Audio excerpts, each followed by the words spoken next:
ओम शांति। 23/10/21 की वाणी है।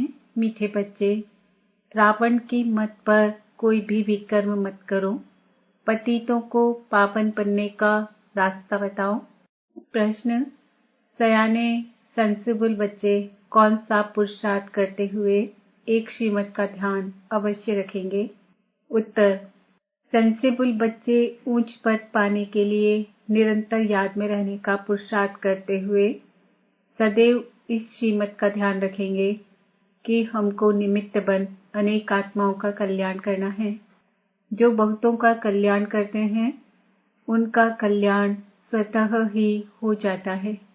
गीत तकदीर जगा कर आई हूँ। ओम शांति। बच्चों की बुद्धि में अभी नई दुनिया और पुरानी दुनिया दोनों हैं, क्योंकि बच्चे जानते हैं पुरानी दुनिया का विनाश अभी होने वाला है और नई दुनिया बाप ही रचते हैं। बच्चे जानते हैं शिव की जयंती भी मनाते हैं, रात्रि भी मनाते हैं।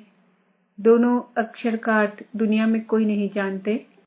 शिव जयंती अर्थात शिव का जन्म। अब यह तो मनुष्य का जन्म मनाते हैं, शिव का जन्म तो होता ही नहीं। समझते नहीं कि जन्म कैसे लेते हैं। श्री कृष्ण का तो गाया हुआ है कि उनका जन्म हुआ है। शिव जयंती के लिए कोई वर्णन ही नहीं है। गाया हुआ भी है परम पिता परमात्मा ब्रह्मा द्वारा स्थापना करते हैं। क्या ऊपर सूक्ष्म वतन में बैठ किसको प्रेरणा करते हैं? यह तो हो नहीं सकता। याद तो करते ही हैं पतित पावन बाप को। जब बाप खुद आकर समझाए तब मनुष्यों की बुद्धि में बैठे। यह ड्रामा होने कारण बाप को आना ही है संगम पर। तुम बच्चे जानते हो कि बाप आया हुआ है, परंतु अभी तक ऐसा कोई मुश्किल ही समझते हैं। यह ओपिनियन में कोई नहीं लिखते हैं कि बरोबर परमात्मा ब्रह्मा द्वारा भारत को फिर से श्रेष्ठाचारी सतयुगी दुनिया बना रहे हैं। यथार्थ रीति कोई समझते नहीं है कि बाप आया हुआ है, स्वर्ग की राजाई का वर्षा दे रहे हैं, राजयोग सिखला रहे हैं। हजारों आते हैं फिर कोई ठहरते हैं, उनसे भी आते आते फिर घटते जाते हैं। कितने तमो प्रधान बुद्धि बने हैं जो इतनी सहज बात समझ नहीं सकते। बाप कहते हैं मामेकम याद करो तो तुम्हारे भी कर्म विनाश हो जाएं। यह योग अग्नि है जिससे तुम सतो प्रधान बन जाएंगे। कोई भी विकर्म नहीं करो। विकर्म कराने वाला है रावण, उनकी मत पर नहीं चलो। कोई को दुख न दो। बाप आया है पतितों को पावन बनाने। बाबा कहते हैं तुम्हारा भी यही धंधा है, रात दिन यही चिंतन करो। हम पतितों को पावन बनने का रास्ता कैसे बताएं? रास्ता बहुत सहज है। योग बल से ही हम सतो प्रधान बनेंगे। यह है अविनाशी सर्जन की दवाई। यह कोई मंत्र आदि नहीं है। यह तो बाप को सिर्फ याद करना है। कितना क्लियर समझाते हैं। कल्प कल्प यह समझाया था। गाते भी हैं ज्ञान भक्ति वैराग्य। वैराग्य किसका? इस पुरानी छीछी दुनिया का। पुरानी दुनिया में बिल्कुल पाप आत्मा बन गए हैं। कहते भी हैं पतित पावन लिबरेटर आओ। लिबरेट किससे करना है? दुख से, रावण राज्य से। रावण को शैतान कहते हैं, तो कहते हैं शैतान राज्य से मुक्त कर घर ले चलो, हमारा गाइड बन साथ ले चलो। जैसे कोई जेल से छुड़ाए बहुत प्यार से घर में ले जाते हैं। बेहद का बाप सब बच्चों को खातिरी देते हैं। तुमको हम जेल से छुड़ाने आया हूँ। मेले प्रदर्शनी में भी यह मॉडल रूप में दिखाया गया है। कैसे सब जेल में पड़े हैं फिर भी मनुष्य कुछ समझते थोड़े ही हैं। बाप कितना सहज रीति समझाए विश्व का मालिक बनाते हैं। कहते हैं मुझे याद करो तो तुम्हारे पाप कट जाएंगे, तुम सतयुग के मालिक बन जाएंगे। कितना सहज है। कोई भी धर्म वाला समझ जाए। बताना चाहिए फलाना धर्म कब स्थापन होता है। अंत में सभी आत्माएं अपने अपने सेक्शन में चली जाएंगी। फिर शुरू होगा देवी देवता धर्म। ब्रह्मा द्वारा स्थापना यह लिखा हुआ है। त्रिमूर्ति का चित्र है नंबर 1। त्रिमूर्ति और गोला इस चित्र पर बिल्कुल क्लियर समझाया जा सकता है। यह भी समझाया है, एक है शांति धाम, दूसरा है सुख धाम और यह है दुख धाम। इस दुख धाम से चाहिए वैराग्य। अब भक्ति की रात पूरी हुई, सतयुग त्रेता का दिन शुरू होता है। बाप कहते हैं अब पुरानी दुनिया खत्म होनी है, इसलिए इससे वैराग्य चाहिए। वह है हद का वैराग्य, यह है बेहद का वैराग्य। वह सन्यासी आदि कोई नई दुनिया नहीं रचते हैं, क्रिएटर बाप है ना। उनको कहा जाता है हेवनली गॉडफादर, हेवन स्थापन करने वाला। दूसरा कोई तो है नहीं। पढ़ाई है सत्युग की राजधानी प्राप्त करने के लिए। ज्ञान सागर आकर ज्ञान देते हैं। ज्ञान सागर पतित पावन उनको ही कहा जाता है। नॉलेज काहे का? क्या बैरिस्टर सर्जन का नॉलेज? परमात्मा को सृष्टि के आदि मध्य अंत का नॉलेज है। उसमें सब नॉलेज आ जाती है। बैरिस्ट्री, इंजीनियरिंग आदि सबका मूल माखन है गॉडली नॉलेज। वह जिस्मानी नॉलेज पढ़ना, इंजीनियर आदि बनना कोई बड़ी बात नहीं है। यह तो तुम जानते हो। सत्युग की नई दुनिया की जो रस्म रिवाज होगी वही वहां चलेगी। हमने जैसे कल पहले महल आदि बनाए थे वही रिपीट करेंगे। उसको कहा ही जाता है सत्युग। वहां के रस्म रिवाज को मनुष्य नहीं जानते। वहां कैसे हीरे जवाहरों के महल बनते हैं वह गाए ही जाते हैं। 16 कला संपूर्ण निर्विकारी। जो रस्म रिवाज होगी उस अनुसार राजाई चलेगी। वह ड्रामा में नून है। आत्माएं अपना पार्ट बजाएंगे। मकान कैसे बनाएंगे, कैसे रहेंगे, वह सब नून है। जैसे इस पुरानी दुनिया की चलती है वैसे उस दुनिया की चलेगी। यहाँ है असुर, वहाँ है देवता। शास्त्रों में ये बातें कुछ नहीं है। ज्ञान और भक्ति गाते भी रहते हैं। ब्रह्मा का दिन, ब्रह्मा की रात। ब्रह्मा का ही नाम लेते हैं, विष्णु का नहीं। ब्रह्मा ही विष्णु हो जाते हैं। ब्रह्मा सरस्वती विष्णु के दो रूप लक्ष्मी नारायण है।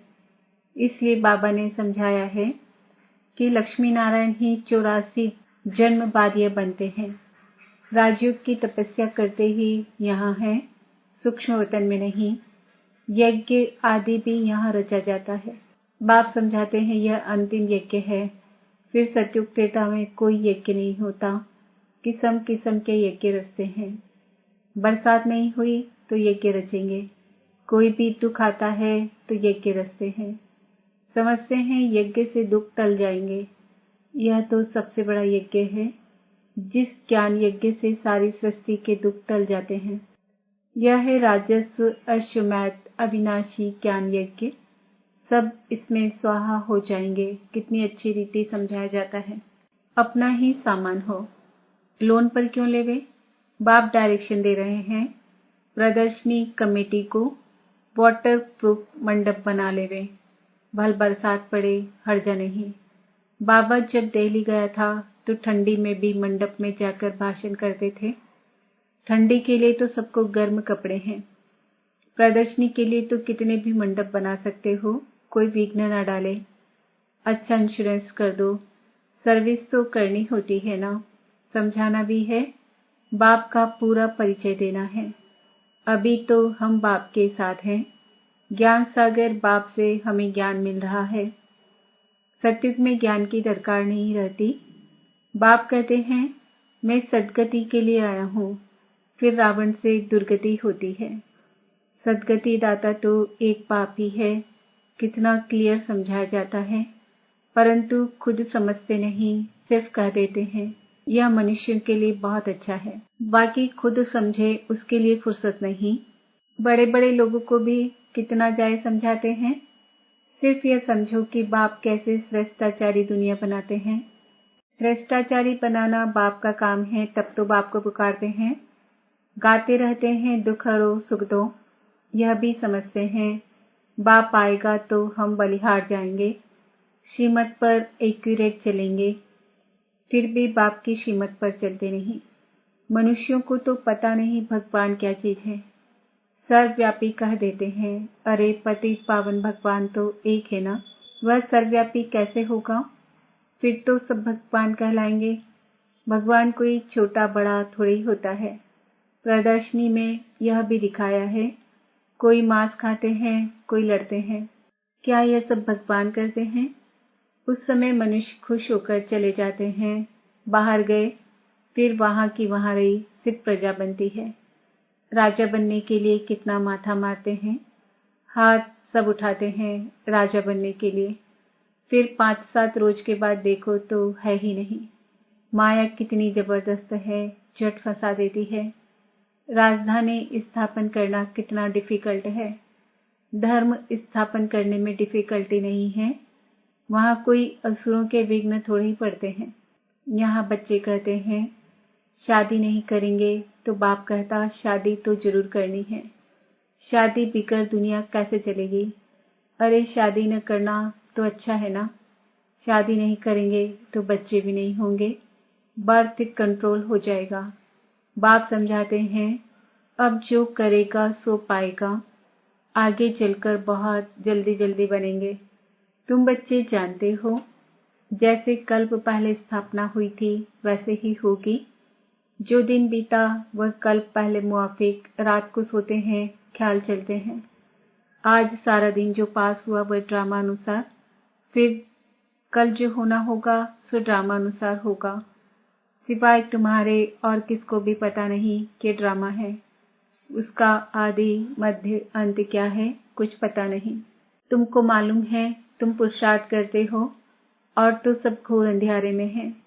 जो कुछ पाठ चलता है पर ड्रामानुसार, आज यहाँ बैठे हो और कल बीमार हो जाते, वह भी कहेंगे ड्रामानुसार भोगना भोगनी है। कल्प कल्प ऐसे होगा। ड्रामा बुद्धि में है इसलिए कोई फिक्रात नहीं होती है। विघ्न पड़ते हैं, काम में देरी पड़ती है। समझते हैं कल्प कल्प देरी पड़ी होगी और सार ऐसे मालूम पड़ते हैं। ऊंच पद पाने के लिए पुरुषार्थ बहुत करना है। देखना है कि हम ऊपर चढ़ रहे हैं, बाबा की सर्विस करते हैं कि एक जगह पर खड़े हैं। हम कोई का कल्याण करते हैं, बहुतों का कल्याण करेंगे तो हमारा भी कल्याण होगा। इम्तिहान जब पूरा हो जाएगा फिर सब मालूम पड़ जाएगा कि हम यह पद पाएंगे।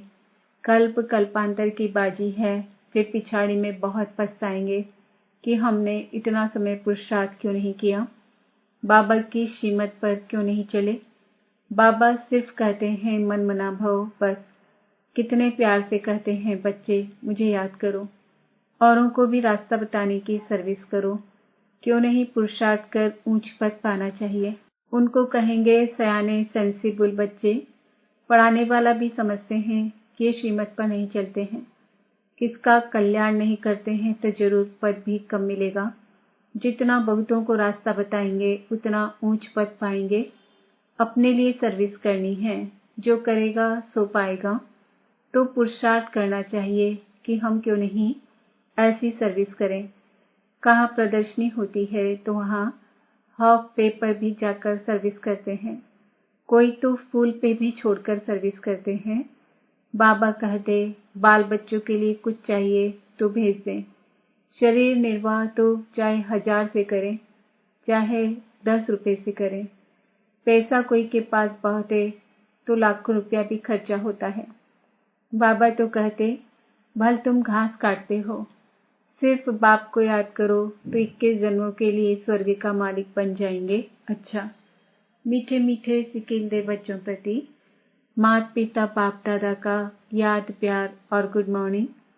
रूहानी बाप की रूहानी बच्चों को नमस्ते। हम रूहानी बच्चों की रूहानी बाप दादा को याद प्यार, गुड मॉर्निंग, नमस्ते, ओम शांति। धारणा के लिए मुख्य सार। सब फिक्रातों से छूटने के लिए ड्रामा को बुद्धि में यथार्थ रीति रखना है। जो बीता कल पहले मुआफिक, रात दिन यही चिंतन करना है कि हम पतितों को पावन बनाने का रास्ता कैसे बताएं। श्रीमत पर अपना और दूसरों का कल्याण करना है। वरदान। सर्विस व पुरुषार्थ में सफलता प्राप्त करने वाले डबल ताजधारी भव। संगम युग पर सदा स्वयं को डबल ताजधारी समझकर चलो। एक लाइट अर्थात प्योरिटी का ताज और दूसरा जिम्मेवारियों का ताज। प्योरिटी और पावर, लाइट और माइट का क्राउन धारण करने वालों में डबल फोर्स सदा कायम रहता है। ऐसी डबल फोर्स वाली आत्माएं सदा शक्तिशाली रहती है। उन्हें सर्विस व पुरुषार्थ में सदा सफलता प्राप्त होती है। स्लोगन: दिव्य गुणों के आधार पर मन, वचन और कर्म करना ही दिव्यता है। आज का सम्मान है: मैं आत्मा सफलता मूर्त डबल ताजधारी हूँ। ओम शांति।